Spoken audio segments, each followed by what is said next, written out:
Raluca. Hi, I'm Howard Drukarsh, co-founder of Canada's largest independent brokerage and podcast host of Real Estate with Howard Drukarsh.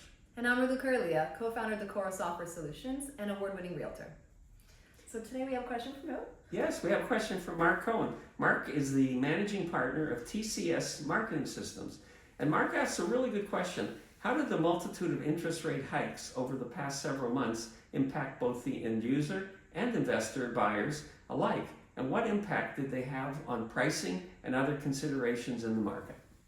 That's actually a very interesting question, and it hits a little bit close to home because I had a client that was hit directly by one of the interest rate hikes. Okay. So we had a home that was going to take offers, great price, we listed that in a perfect neighborhood, lots of interest. Everybody's calling me off the hook the night before, we're going to come with this offer. What happens? Interest rate hike. Next day as we're taking offers, we actually wound up selling $50,000 under the asking price from only the person that came in. So we went from being $100,000 over and selling in a great market to everybody told us we're afraid. We don't know if we're going to get another pre-approval. We were pre-approved for this, 1% higher.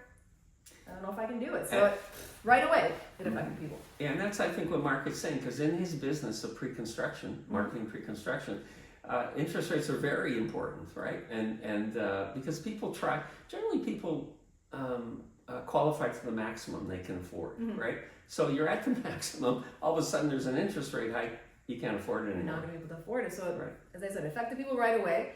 But I find that at this time, a lot of investors are buying pre-construction because the projects are offering amazing discounts. Right. They're the ones that are purchasing.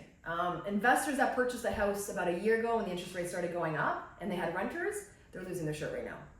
Because between what they bought the house for and what they rented it for, the hike went over what they're actually pulling in. So those kinds of investors are a little bit shaky right now. Yeah, and I think the whole thing about pre-construction versus resale is you're buying into the future, right? Because projects take 3 to 4 to 5 years to complete, right? And they're generally very good investments. Right, they are. And have you done many of those in your career?